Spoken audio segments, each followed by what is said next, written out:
Schmoedown Rundown. I can't wait to lick those tears off your faces. Fuck you!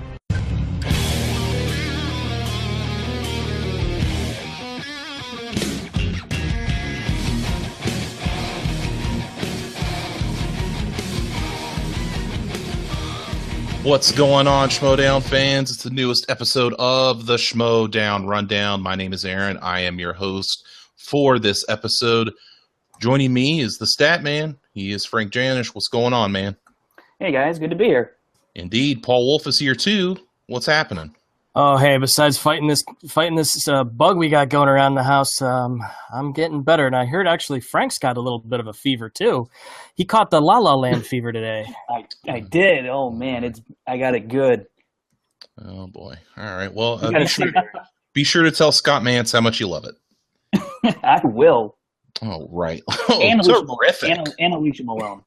Terrific. All right, guys. Before we get started, I just kind of want to do like a call to arms, if you will. If you guys listen to the show and you like the show, please go to iTunes and check out the Schmoes Know iTunes feed and give us a rate, a review. And if you haven't subscribed already, please do so. It helps us out tremendously. Please go to iTunes, give us a thumbs up, and do all that business. We would really appreciate it. It helps. A rising tide raises all ships. It helps every show on the channel. Go to iTunes, rate, review, and subscribe there. Appreciate it. And now on with the show. Let's get to the news rundown of the week. And it was big news for me. I don't know about you guys. We found out that Mark Bernardin will be joining the Schmoedown as he will be now taking on Nick Scarpino next month. Now, guys, I know that I've been talking about this with you guys and probably bugging you to death. But, Frank, let me start with you. Have you had a chance to look up Mark Bernardin? Do you know his credentials? Are you impressed? I'm only familiar with Mark Bernardin through him on Kevin Smith's channel, the Fat Man Batman stuff. And that's really, and mostly I've seen him. I haven't checked out anything else he's done. That's all I'm going on at this point. Okay, fair enough. I've got a lot of info. Paul, what do you think? Did you do your research on Mark Bernardin? Are you into it? I do know through the Fat Man on Batman podcast, and I did look up a little bit about what he's all about, and I can honestly say this could be another strong competitor in our Schmoedown, and I could definitely see him running up the ranks pretty quick with what he's got knowledge base-wise.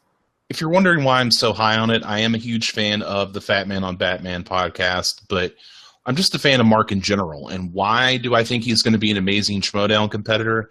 Well, first of all, he's the film editor of the LA Times, so right then and there, he sees everything.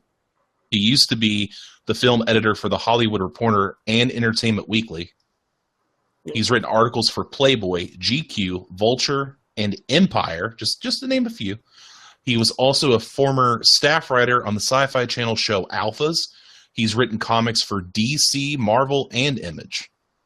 So basically what I'm saying is Mark Bernardin has knowledge that encompasses just about every genre you could possibly think of. And that's why I think he's going to be great in this. If you haven't checked out Fat Man on Batman, check it out. He's fantastic on there. As far as Nick Scarpino, I don't know much about him. The only thing I know is he was on Brienne Chandler's show Film Therapy, so I caught him on that. But I haven't seen him. I haven't seen much of him. I know he's very popular in terms of the YouTube community. Do you guys know much about Nick Scarpino at this point? Not yet. I don't. I haven't delved into any deep research with both of these guys. So, okay, fair enough. Paul, you got anything on Nick Scarpino? I actually do not. So I'm actually looking forward to looking it up and seeing what he's all about and what he brings to the table. Fantastic. We'll just cut that out. All right, let's go. Let's jump into. Well, first of all, actually, we have to address the elephant in the room. All right. So we had a little controversy this week as Team ETC, the team of Scott Farkas and Grover Dill. Before their match with Tuff Beats, they got on the mic and they were cutting a promo. And to be honest about it, they didn't have kind words for this show.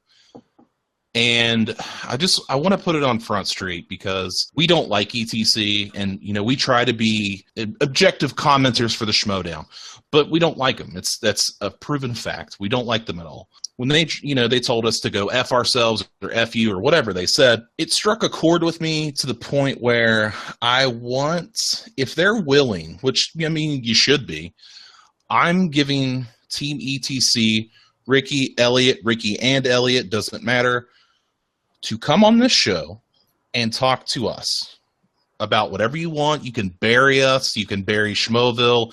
It doesn't matter. You have an open invitation to come onto this show and talk to us. Because, we'd love to learn more about you. I'm very interested in what, Team ETC's got going on. So interested. So, if you want to take us up on that offer, you're more than welcome to. And if not, well, fuck you. So let's move on from there. Yeah, let's jump into the actual match itself. Team ETC versus Tuff Beats. Let's get to the scoring breakdown here in round one. Tuff Beats, 5 points. ETC, 5 points. So a tie at the end of the first round. Tuff Beats in second round rolls the dreaded movie quotes that everybody was, really, really scared of, but they did okay. They got 4 of 5 questions. We'll get to that in a second for 5 points. ETC rolls horror, gets 4 of 6 for 7 points. Tuff Beats, 1 steal, 1 point. The 5th question, Tuff Beats was supposed to get a 6th question. That's how it goes. And as happens sometimes in the Schmoedown, there was a mishap. And I gotta say something real quick about that. People were on YouTube were kind of breaking the balls of Kristian and the crew, and I mean, man, mistakes happen. It happens in our everyday lives, and it happens on the Schmoedown. It's no big deal. The thing that you should be happy about with the Schmoedown is that they could have easily edited that together and just cut out the piece where they redid everything, and it would have been fine, and you never would have known. First of all, I appreciate the honesty that there was a screw-up, and they fixed the screw-up, and it didn't really change the outcome very much. It changed it from a TKO to a regular victory. So let me get your thoughts on it, Frank. What did you think of this controversy? Is it a big deal? Big deal, little deal, no deal? What do you think? It's a minor deal. Oh, because it did happen. But to the extent where people I saw commenting, just lambasting Kristian and everybody that's part of the Schmoedown is just absurd to me. I know that sometimes we can take it a little seriously, and it's just movie trivia. It's not the it's not the end of the world. This stuff happens. No one's perfect, and even if we had someone keeping track of all this, another person outside of Kristian, on the side of a scorekeeper, if you will, a referee, that doesn't guarantee you're not going to have mishaps either. I just didn't understand the vitriol that just came at the people on the Schmoedown side of things. It was just beyond absurd and a waste of time and anger that you just directed at Kristian. Other than that, I think they handled it really well with giving Tuff Beats that 6th question in the office somewhere, and then they answered it. So then they brought in ETC, and they finished off the match the way it would have been finished off had it gone correctly the first time. It's over and done with. I could care less, to tell you the truth. All right. Well, okay. There you have it. Paul, big deal, little deal, no deal. The only deal that I'm looking at throughout this whole thing are the 2-fingered toots, ball bags of the world that make it a big deal. Frank touched upon that. It's out of many, one. And it's that one thing, that one person that brings up, oh my God, I can't believe, going into a Kristian rant here, but that's how it felt. It's like, calm down. He handled it well. Things happen in the heat of the moment. They did redo what they needed to redo, and everything worked out. So to those people out there, calm down. They're, like I said, they're a very minute group out there that does this. But they're the ones that normally get that rant by Kristian, by any other of the people on the Schmoes No Show or the Schmoedown, or you see him in the Facebook chats, or you see him in the comments in YouTube. So they're the ones that get the attention. But it was handled well.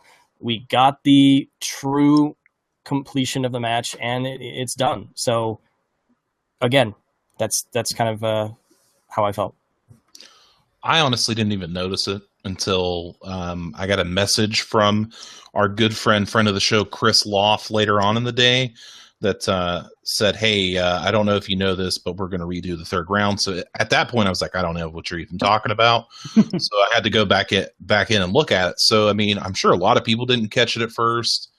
And, you know, if nothing else, I just really appreciate the honesty of, yeah, we fucked up and we're going to fix it. Like I said, easily could have been edited to hide all of that, but they didn't hide it because they trust the fans. They respect the fans of the Schmoedown that much to not bullshit you. And yeah, we're human. We make mistakes. So I thought that was pretty cool. Back to the match. So after 3, at the time, ETC led 13-11. And then, you know, they went in the backstage area. Jonathan got the 2-point question, which made it 13-13 when they were redoing round 3. Ricky, surprise, surprise, missed the 1-point question. Elliot hits the 3, and ETC ends up getting the victory 16-14. A couple notes of record here. I thought that in round 2, when ETC got horror, and Ricky made the comment about the horror community being like, they're a very tame fan group. They won't get upset if we miss these questions. I thought that was hilarious because as a horror fan, I know that if you screw up something in the horror genre, rabid. So I thought that was pretty funny. I also, it's 2 compliments in a row. I also like Ricky's Black Mirror shirt. I thought that was pretty awesome because I'm a big Black Mirror fan as well. I think that Mean Girls should be its own category. That's just me. Just saying, I think that would be a great category. Maybe Sklisky and I can get together. So, Paul, let me kick this with you first. What did you think of this match? Were you finally impressed by Team ETC? I'm always impressed with Dewberry. I mean, he's always bringing it all the time. And Ricky, I think he alluded to it. He finally got rest, and he was finally like up and kind of conscious this time. And I do believe he might have gotten 2 questions, which is 2 out of 9, way above. Hey, and you know what? That's actually better than his normal 1 or 0 out of 9. So he did better. So no, I'm still not truly impressed with them per se, but Dewberry, obviously I am. Because he, like I said, he does singles and he does well in singles. And he still is carrying Ricky a little bit. But again, Ricky finally did bring it. I actually was very shocked that he got questions that he did this time around. But I'm not fully impressed with them as of yet as a team. Fair enough. Now, Frank, before I get to you, last week on the show, you had said, we talked about you could see one person on Tuff Beats like maybe not having as good of a performance, and you said it would be Jonathan. I think for the most part in that first round, you were correct. What are your thoughts on this match? Yeah, when Jonathan started not being able to write anything, I was very, very concerned that I was going to be right about my prediction, and that's because I have Jonathan on my fantasy team. So it wasn't a great prediction on my part that I wanted to make. I just kind of felt it was heading in that direction, just, you know, kind of a gut feeling thing. But Perry did her best to definitely keep them competitive, and she got them pretty far, and they had a shot at winning it. If only there were only 2 Rickies on ETC. You know, the one comparison I'm fairly comfortable making here is ETC is pretty much the new box office breakdown. They're the new JTE Finstock, except I would say JTE is better than Elliot Dewberry. Okay. Because JTE did actually get them to a title shot. So Dewberry has yet to carry Ricky's dead body all the way up to that point. So I'm not too surprised that ETC won. Kind of sucks that Tuff Beats did lose the way that they lost to a guy like Ricky, who just he didn't earn this win with Elliot. That's just, God. And here's another thing that is kind of bizarre to me. When they spin the wheel now, we've had quotes come up like 4 times. Like when you spun the wheel, movie quotes about 4 times already. Are you trying to say that it's weighted towards movie quotes? Hey, I'm hearing things. I'm just putting it out there.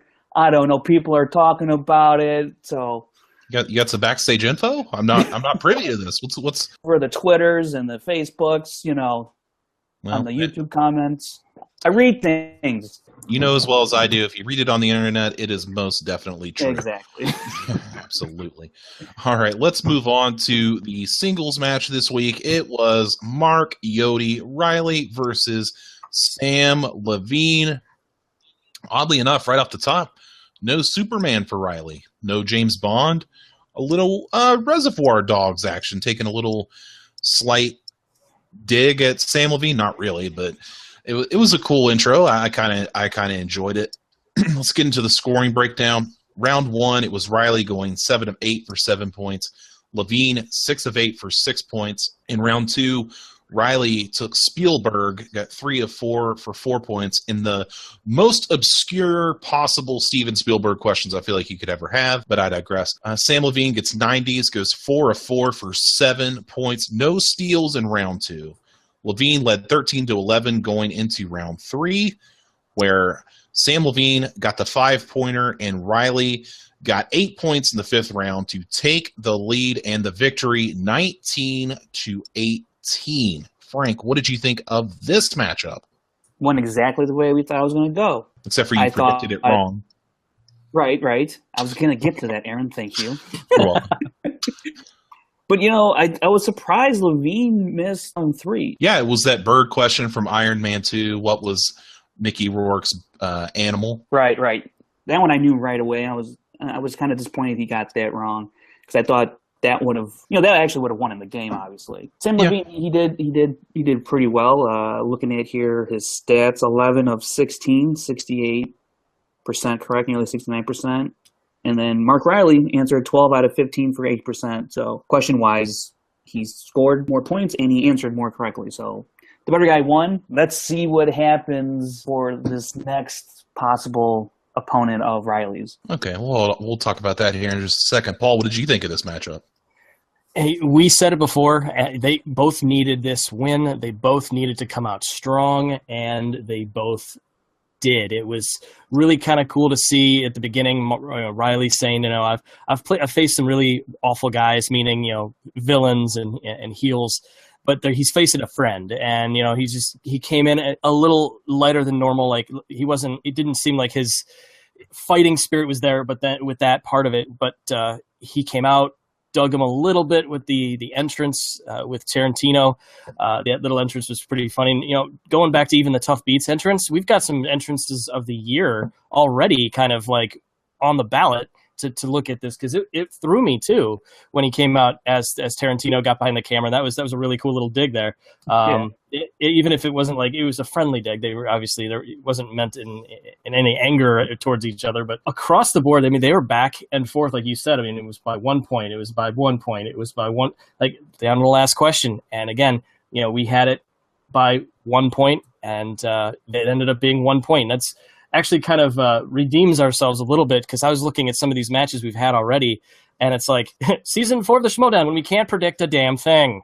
And it's like all the people we want to win aren't winning, and it's like, so this one I'm like, okay, 1 point was the line, and it ended up being 1 point, so it went exactly as I thought, and I'm glad to see Reilly pick up that win. Do you agree that those Spielberg questions in round 2 were completely obscure? Yeah, I think at this point in season 4, I mean, I think so. We don't repeat questions, we don't repeat movies, and obviously as Spielberg's career moves forward, we're going to get more obscure questions, more difficult questions, because not only are there questions that we don't want to see repeated, we're going to see more competitors come out that actually have that knowledge of that deep into a person like Spielberg. Did you know that Steven Spielberg directed Hook? I did. Oh, okay. Yeah. Frank, did you know that Spielberg directed Hook? Yeah, I knew that answer too. So, oh, okay. I had no clue. Yeah. I was like, oh, did he really? That's interesting. I don't really like Hook that much, so that's probably part of it. Mark Ellis, not only did he probably write the E.T. question about the beer, yeah. He most definitely wrote the He Got Game question about Spike Lee, because Ellis and I have even had a conversation about He Got Game, so I know he knows it quite well. Just as an aside, this doesn't really have anything to do with the match. All of the fantasy players that I have that have played so far have all lost, so I'm doing quite well in the fantasy realm. Interesting turn of events at the end is Clark Wolf steps up to challenge JTE. I thought for a hot second, and I feel like Kristian was trolling me on this, where Clark, I thought, was going to challenge Reilly. It would have made no sense, but I would have been totally down with it. But she ends up challenging JTE. So I want to kick this one to you, Frank. What do you think of the decision part 2 with JTE v. Clark Wolf? What do you think about that one? I love it. This is a match that I forgot that I wanted to happen. I remember after the decision happened, I thought Wolf and JTE got to somehow have a singles match. And then last season ended and it didn't happen. And I kind of forgot about it. And then she steps up to the plate, challenges JT, and I go, yes, I remember I wanted to see this match. I'm glad this match is going to happen. I'm very curious how the match after that will go if Clark does win. But looking at JTE and Clark Wolf, that's going to be one hell of a fight. It's got to go down to the last question, I would think, the way everything stands with JT and how Clark has performed and can perform. And maybe you're right, Aaron. There's something to JT's renewed confidence that can carry him to much better performances this year than he had last year. But Clark also might have somewhat of a confidence issue, going back to issues with the team performance and as well as loss to Josh Macuga. So it's going to be – I can't wait for this match now. I can't wait to hear when it's announced it's going to happen. I'm really, really looking forward to this match. Yeah, well, I mean, hearing that I'm right is nothing new. Paul, what did you think of Clark Wolf taking on JTE? What do you think of this? You know, I really actually kind of enjoyed the fact that he's going to get JTE's going to get kind of like a warm-up match before he gets the winner, if he gets to that, if he gets to the championship title match, so he can prove himself a little bit more. We talked about that too. You know, going in 500, he's not. I don't think he's going to be very. I do like the fact that we've got another match for JTE before he potentially gets to the championship match, and that kind of puts a wrinkle into it. So he's not sitting on the sidelines. So he's not just waiting around and just doing the team match here. He's going to have a little bit more practice. Clark Wolf too. I don't know how long it's been since we've seen Clark actually perform in a singles match. It's been a while, and that to me I think has a lot to do with some of the losses we're seeing with some of the teams and some of the singles that we're seeing so far in season 4. It's been a long layoff. I mean, I don't know how strong or how what they do in the off season. Obviously, they have their own jobs and stuff that they do outside of doing Schmoedown stuff, but having that in between is going to be really cool. It's a new little wrinkle, and we might end up seeing Reilly versus Wolf. You touched upon it. We've touched upon it. JTE's got a new confidence now. He's got that belt. He has a victory over what everyone thought was the heir apparent. Coming in to this coming up, you know, again, it could be they don't have a date for it, but it could be after the championship match. It could be in March. I don't know. At least he could come in and have that confidence again and pretty much shock us because we don't know. Clark's a little wavering right now. I mean, again, she's been gone for a while. And she might not be as focused, but this is actually good to get her back in to get her feet wet. Yeah, I agree. And even when she challenged JT, she had that confidence going, had that Clark Wolf that we're used to, very confident in her abilities, as she should be. She's a fine competitor. Let's move on. Let's talk about the team preview this week. It will be the Real Rejects, Greg Alba and John Humphrey versus the Wangers, RB3 and Cobster in a matchup where the losing team will have to split up. Interesting. Frank, I'm going to kick this one to you first. What do you think of this matchup? Don't give me a prediction yet, but what do you think of this one? This is a pretty intriguing matchup because we have not seen Cobster do really well in any of the matches thus far. Really, this is basically his last shot, really, to really step up to the plate and help his team get a win. RB3, I think, showed some stuff what he's made out of last match.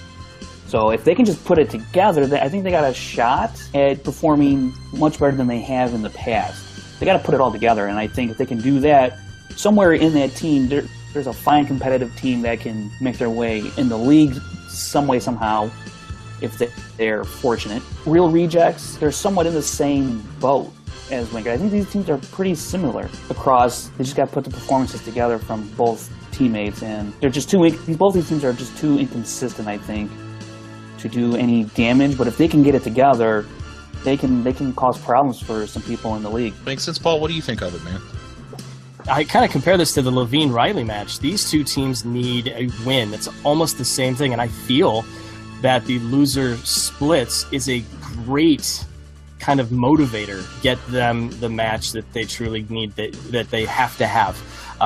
They both are like limping in. I mean, the Wangers, to me, both of these guys, it would be a bummer if both of these teams break up. It would truly be, because we need those face teams, and I feel that these two are pretty much up there with the face teams, but they haven't put together a good match, either one. I mean, the Real Rejects could have, like we've said before, could have stepped on that throat against the Wolves of Steel, but became the good guys, and they could have really gone for it, but they didn't. Wangers just, I think they're kind of the opposite of the Real Rejects. They are different. They have the strengths, they have weaknesses that are different, and they haven't really put it together just yet. I mean, you've seen it where they've done the 1, 3, and 5 questions where RB3 would pick the 1, but then Copster would know the 1, and then get the 3, and then so it would be backwards. So the strategies on their end, they just need to tighten it up a little bit. Paul, I actually liken the Real Rejects, and I know we've made this comparison 100 times about 100 different things. I think the Real Rejects remind me of the Rockers, in the sense of, like, when Marty, this is a WWE reference, kids, so sorry. When Marty Jannetty and Shawn Michaels were doing their thing, they were like the fun tag team. Like, they didn't necessarily win all the time, but they were the team that would, like, keep you entertained. And while, like, the Legion of Doom and Demolition were going out there having, like, hard-hitting matches, the Rockers were jumping off the top rope, doing all kinds of crazy stuff. So I kind of liken it to them. They're just kind of there to have a good time. Once again, this comparison's been made 1,000 times. I don't want to see anybody go through the barbershop window. I like these teams. I like RB3 and Cobster because I think they work well together. I think they just haven't clicked yet. And we've already seen the Real Rejects click. They just haven't put a full game together. So whichever team comes out on top, I'm assuming they're going to singles after this. I think they'll perform fine in singles, but I'd rather see both factions as a team. But unfortunately, it's not going to go that way. We're going to lose one team for sure. Now, let's jump over to the singles preview this week. It is the Wild Man, Josh Macuga, versus the Enigma, simply known as Finstock, in another loser leaves match. Whoever loses this match is done. Josh Macuga, if he loses, is banned from the Schmoedown for a year, cannot compete in singles. He can still compete in team, but not in singles. If Finstock loses, he is banned from the Schmoedown entirely for 1 year. Finstock v. Macuga, Dawn of Justice. Who do you give the edge to? How do you see it going down? Well, it's definitely going to be a better movie than BVS. Wow. But hey, and this comes from a guy with a Batman tattoo. Hey, I love that. Whatever. That's at the Mr. Wolf on Twitter. If you want to send me, go right ahead. Extended edition, awesome. The one in theaters, I was just let down. But anyway, I really hope it goes the way of the Wild Man, because we've seen Finstock in the past. He eked out that win against Schnepp. Since that point, obviously, we've seen him rise in the entertainment area. He's the manager now of the Lion's Den. He's a perfect role for that. As a competitor, he even said it during the interview that we had with him, that if it was a certain, like, if it was about him, he would get him right. If it was maybe 80s movies, 80s action movies, something in his wheelhouse, he'd get those right. But they obviously are, as we've seen, a wide variety of topics that he just can't hit. And we've seen Macuga in the past. Even if he doesn't know it, he's got that. He can guess really well. And I just, again, go back to the very beginning of Season 4 of the Schmoedown, where we can't predict. So I, again, can't even really say that Finstock would lose, because what have we seen so far? We've seen teams we love. We've seen singles competitors we love lose and just completely shock the world. So I again, I'm pulling for the Wild Man, but you never know. There could be questions that he gets that he might not get, and Finstock might actually know more than we lead on to. Frank, Josh Macuga is a business partner now, and Finstock is a friend of the show. So we don't want to offend really either camp at this point, but how do you see it going down? Who do you give the edge to? Give the edge to? An edge? I give him a whole slab of concrete. Macuga. Okay, all right, fine. So Finstock historically has not been good at all in singles competition. He's somewhere around, I want to say, 40% mark answering questions. Not great at team either. No. You said not to, like, be mean to either of these guys. I'm trying to do my best. You can be as mean as you want. I was just kidding. All right, well, in that case, Finstock, you suck. So, wow. Never hear from him again. Okay, great. A longer first round is really bad for players who are not that good in this form of movie trivia because it exposes them more to potential point loss. When you have a longer round, Finstock has to try and answer more questions, but he can't do it. I'll be surprised if he comes out of that round with 3 points. Maybe 4. I fully expect Macuga to come out of there with 6 points out of that first round. Finstock, I think this longer first round really sets out the high probability that Finstock will in fact get knocked out. Not TKO, but he'll get knocked out. And it's all because of this longer first round, I feel like. Because in the last iteration, last season, it was really hard to get a knockout. You had to be really, really bad. In fact, you probably had to be in Finstock level bad to get knocked out. Now with this, the way this format is, with a longer first round, I just don't like Finstock's chances of weathering a storm to get to the third round to see something crazy happen. I think Macuga's gonna roll right through him. I really, really do. Guys, I talked about it with JT, and I end up being right about that. When are you gonna learn that Finstock, not only Finstock equals ratings, Finstock equals championships? Ever since we've seen the reemergence of Finstock as a manager, in the manager sense, he's done nothing but bring titles and bring new confidence to JT. What if some of that has rubbed off onto Finstock himself? The dude is supremely confident all the time anyway, and now he gets an even bigger ego boost going into this match with Macuga. Paul, we interviewed him. When Finstock talked about the match with Macuga, he was very confident that he could beat Josh, to the point where I think I'm being swayed in a direction I didn't think I was going. Let's not discount what Finstock brings to the table. I know the numbers don't show great talent and great performances in his past, but the momentum, once again, is pushing Finstock to this next level. And I don't know, if he wins, will there be more Finstock disciples? Will there be a cult of Finstock? I don't know. I hope not. That would be really weird. People wearing beard masks, but oh man, I love Josh, and I think he'll do very well in this match, but I'll go ahead and give my prediction now. I'm taking Finstock, and I'm not saying it to be controversial, I'm not saying it to be a contrarian. I really think that Finstock is riding such a high of momentum that he will push through and beat Josh Macuga. And then Paul, I'll kick it back to you. Who do you think is going to win this match? I got Macuga, and I think going off of your point, the high he's riding is everybody else's. Finstock is riding everybody else's high. He's not the one winning the championships. He's just managing them, and he's not the one in the matches itself. So he can think he's got the match, he's got the titles, but he's only the manager. So once he performs, we'll see it at the end. I got the Wild Man. Frank, who do you have in this match? Give me a prediction. Macuga all the way. Look, Finstock's won 2 matches. His first one was against Tiffany Smith, and when she only answered 20% correct, he answered 3 out of 13 questions. He only had to answer 4 questions to win that match. And then his second win was against John Schnepp, who we don't know what we're going to get from him. So not the greatest wins in the world to instill confidence in myself that he could pull off a win against the likes of Macuga, who's gone against time after time after time. Finstock is the easiest competitor he has faced thus far by a long shot. I mean, I looked up the numbers. Finstock is only answering 42%. He's only earning 42.5% of his total points available to him. So he's not even cracking 50%. I don't know how this guy even won those 2 matches to begin with. There's just no way Macuga... If there's any sanity left in this world, Macuga wins this match by a knockout. There's any sanity left in this world. Wow. I hope this match is off the wall bonkers. I hope that it's just the biggest crazy spectacle that we've ever seen. I am kind of bummed that they're not doing a press conference. I thought that would be just fantastic, but that's kind of a bummer, but it'll be okay. Let's go back and let's get our predictions on the Real Rejects versus the Wangers. Which team is going to split up? I'll take this one first. I'm taking the Real Rejects to get off the schneid, and unfortunately, the Wangers, I feel, are going to break up. So what do you think, Frank? The Wangers, they're answering at 50% through 2 matches, through 2 losses. Real Rejects is answering 63.64% through their 2 losses.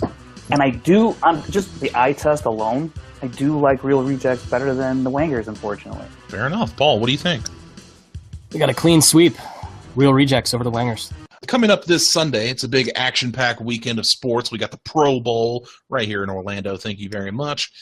And, more importantly, we have the Royal Rumble. And what I thought was, Paul and I kind of brainstormed on this. Wouldn't it be fun to have like a Royal Rumble type game with the Schmoedown competitors entering and getting eliminated? And who would win a Royal Rumble? Let's say that, Dan Murrell's the champion, so he doesn't have to be in the match. But who would win a mini Royal Rumble Schmoedown edition? So, Paul, take it away.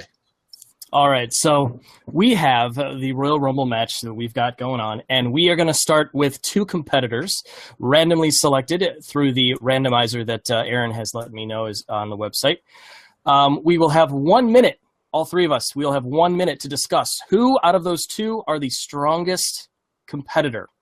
Okay. Then, once we decide who is that person who loses is out, and the winner of that will then have at random another competitor come into the ring, and we'll face that competitor that is standing in the ring. We will then have that pattern continue while we will discuss until we have gone through 10 randomly chosen competitors, and then we will have our winner. So we have 50 competitors that we could choose from. So what I did is I went into the randomizer and put them in, and what I want from you guys, we'll start with Aaron, I want you to give me 5 numbers from 1 through 50 to choose who's going to be in this match. Okay, all right, fair enough. I will do 17, 23 for Michael Jordan. I will do 8. Let's see, 33 for Scottie Pippen. You're right. You're welcome, Frank. Yeah, I was like, wow, look at this. And I will do 10 for Ty Dillinger. 10! And Billy Bob, of course. All right, Frank, your 5 numbers. I'm going to go 1, 50, 29. How about 45? For Michael Jordan. Yeah. Well done. And I got one more, right? 12. Ladies and gentlemen, it's time for the Schmoedown Rumble. Oh, yeah. Aaron, you chose 17 as the first competitor to enter at number 1. That competitor is Mark Andraco. Oh, wow. He's the first competitor in our match. So the competitor up against him is your number 1, Frank. Coming in at number 2 is Andy Signor. Wow. Interesting. Very interesting. Junkie action going on. Yeah. Okay. So we have about a minute to discuss who's the stronger competitor, and the winner will then move on. The loser is out. So, Aaron, who's the stronger competitor between the 2? Man, this is tougher than I thought it would be. Just off the top, based on his previous match and just general knowledge, it's hard to dictate because they both have 1 match. But I'm actually going to take Andy Signor over Mark Andraco in kind of an upset. All right, Frank, what do you think? Well, in Andy Signor's match, he only missed 2 questions. Andraco only missed 1, so it's very, very close. I feel like, if I just think about it, with Andy just always being around movie fights and all their knowledge, weird random facts maybe, perhaps, and always being fact-checked by Dan Murrell, that can't hurt him. So I'm going to go with Andy Signor on this one. All right. Yeah. And my vote does not matter. It would be 2-1 anyway. So Andy Signor is moving on. All right. Coming in at number 3 is your number 23 competitor. That is none other than Clark Wolf. Oh, wow. Clark Wolf versus Andy Signor. Frank, you're up first. Yeah, I'm going to say Clark Wolf. Okay. Clark Wolf, because she's earned a title shot. She's gone through some tough competition, so that's where she's had a title shot. She wants to compete. I think she has more fight in her than Andy, so that's why I'm going to take Clark. Aaron? Normally Dan would get the point as usual for Andy. It's like I said, it's tough because Andy's only had 1 match. We've had a much bigger scale of Clark Wolf. So, yeah, I mean, I'm hungry like the wolf, man. I'm taking Clark Wolf. And I would have gone Wolf as well for the sweep. So Signora's out and Wolf is in. We've got Frank. He chose 50. 50 is Jeff Snyder. Oh, boy. Jeff Snyder versus Clark Wolf. Aaron, who is the better Schmoedown competitor that will move on in the Royal Rumble? Now, this one is really tough because I had said previously, Jeff Snyder, we don't know who he is yet. We're not sure. He had the loss of Sam Levine, but he has been strong, man. He has been very, very strong. Half of the team champions. I hate to do it. He's my mutual Twitter follower, but I'm going to have to take Clark Wolf on this one. Frank, who's the stronger competitor? Yeah, I'm taking Clark Wolf. I just feel she is Ben Snyder to this point through his 4 matches hasn't actually performed statistically better. So I feel knowing that as well. Just on face value, I just take Wolf. Clark Wolf all day. Wolf moves on. Jeff Snyder is eliminated. Next we have, I actually would have gone Wolf as well, so that would have been a sweep for her again. All right, number 8. The number 8 that you chose, Aaron, is John Schnepp. Oh, well, okay. All right, well, Clark Wolf. Move along. I'm sitting here. All right. Hey, like I said, he's in it, and he's part of the competitor. Okay, now we've got the number 29 coming in against Clark, and that is Stacy Howard. Howard, one member of the 6 Degrees team. Well, Stacy Howard is on my fantasy team, and that shouldn't, I should be biased because of that. Man, this is tough too. I pick Clark. I pick Clark to stay up. And Frank? Yeah, this was pretty easy for me. I'm picking Clark. Right. Yeah. All right, very good. She's like Kane. She's going on a Kane-type run right now. Absolutely going through everybody. Next up, we have the number 33 you chose, Aaron. That is Cobster. Cobster versus Clark. Well, Cobster hasn't been great at answering questions or DMs, so I'm gonna have to go once again. And man, she's like the female version of Roman Reigns in this match. She's just mowing through everybody. I'm taking Clark Wolf again. All right, Frank, you should I even ask? Well, let me just throw this out there because we'll never talk about this ever again. Cobster, in his 2 Schmoedown matches, he was 10 of 25 for 40%. And he was 2 for 2 on steals. So there you go. But yeah, Clark Wolf will win. Yeah. All right, the number 45, Frank, was your next choice. And that goes against Clark Wolf. And that number goes to Scott Mantz. It's Clark Wolf versus Scott Mantz. Damn, Frank, take this one. I need to say. No, it's Clark. Yeah, go. Wolf. Yeah, go ahead. It's all right. Clark Wolf because it's just Clark Wolf could even hold her own on some movie release dates. Not quite as well as Mantz, but she could hold her own, I think. And just plus her other knowledge, the way she's performed. Scott Mantz, he did go up against Merle. It was an admirable showing, I guess you could say, but it wasn't a title fight like Clark, so that's where I'm kind of basing this off of. And I just, Mantz only been in 3 matches, and Clark already has that many wins. So, all right, Aaron. Man, I feel like Clark's got one leg over, and Scott Mantz is doing the push, and I got the Mantz man. Oh my goodness! Ooh. I get a vote. That's awesome. Okay. Yeah. Okay, looking at the 2, I think Mantz is stronger in team than he is individually. And I think Wolf is stronger individually than in team. So I got Clark Wolf. That's some good logic. It's unbelievable. All right. Ironically enough, this is awesome. I just looked at the next matchup. We got Clark Wolf still in there. And number 10, your final one, Aaron, you chose number 10. That goes to... This is funny. Don't say it. Yeah. JTE. Swear to God, that's number 10. Clark Wolf, JTE. Frank, go to you first. No. Oh, yes. I don't want to. All right. It's Stalling for time. Here we go. I'm sticking with Clark Wolf. I am. All right, Aaron. I'm taking the hot hand. I'm sticking with JT. I got to take man. JT. Clark Wolf is eliminated. Oh, I got no! JT. Oh. As Matt Hardy would say. Finstock came out of nowhere with the chairs, probably. All right, JTE is now the lone standing member with one number left. Number 12, Frank. Number 12 is Josh Macuga. Oh, wow. Oh, That's interesting. This is wow, because the final two left for the championship shot. JTE, Macuga. Who do you got? Aaron. Let you think about that. Oh my God. He's a business partner, friend of the show, but I'm taking JTE again. Little Evil to win this Rumble. I can't believe I'm even saying it. Frank, are you alive? Yeah, I'm still here. All right. I'm looking at the video, right? I'm looking at your feed, and I'm like, are you okay? Yeah. Well, this is Macuga. Historically, is very, very good in round threes. JTE, not so much.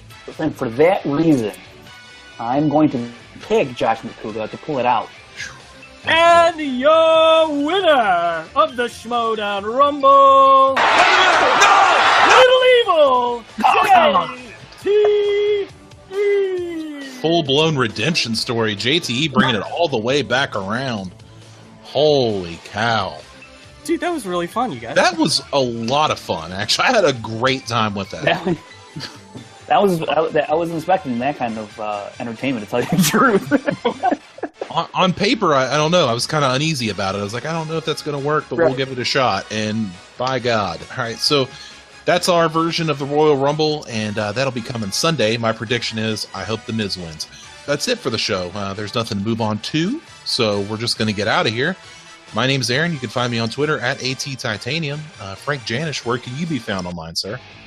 I'm at FrankieJ29 on Twitter, also on the Facebook Schmoeville Movie Trivia Schmoedown pages, all that good stuff. And also look out for the article on schmoesnow.com concerning all things Schmoedown. So hope you guys check it out. And if you have any recommendations, comments, please feel free to leave a comment and let us know what you'd like to see more of.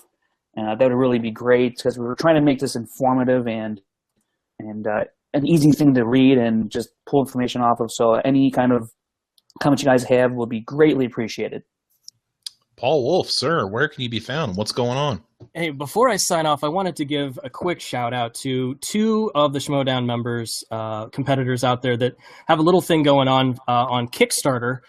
Both Jason Inman and Ashley V. Robinson have a cool little Kickstarter campaign going on for a comic that they're going to start doing called Jupiter Jet. So I would greatly appreciate you guys going out there, taking a look at that to see what it's all about, and try to push them over the edge. They're getting close to their total goal that they want, and eventually they've got some really big things going on that are hopefully going to happen. If you guys want to contribute, feel free to do that. Go to Kickstarter.com and find Jupiter Jet. It is a really cool little thing going on. They got a cool little video about the origin of it, and just support your fellow Schmoedown competitor. So other than that, I will be found on Facebook at Paul Wolf, on Twitter at the Mr. Wolf, and on Instagram at the Mr. Wolf 12. Also, if you're still listening to this and you haven't turned it off yet, thank you. And I want to try something new. We tried this before when the show was just beginning. It didn't really work out, but I want to try it again. If you guys want to submit a question that to be answered on the show, you can send it to any one of us three on our Twitters, or if you want to send it to the Movie Trivia Schmoedown Facebook group, I'll try to put a post up and we'll see what's going on there. But just kind of any kind of Schmoedown related questions you may have, you can hashtag it Schmoedown Rundown. I kind of want to get more fan interaction, so if you guys want to, I don't know, you can ask us anything you want about the Schmoedown, and we'll do the best that we can to answer it. So I appreciate it. Until next time, it's the Schmoedown Rundown. We'll catch you next week.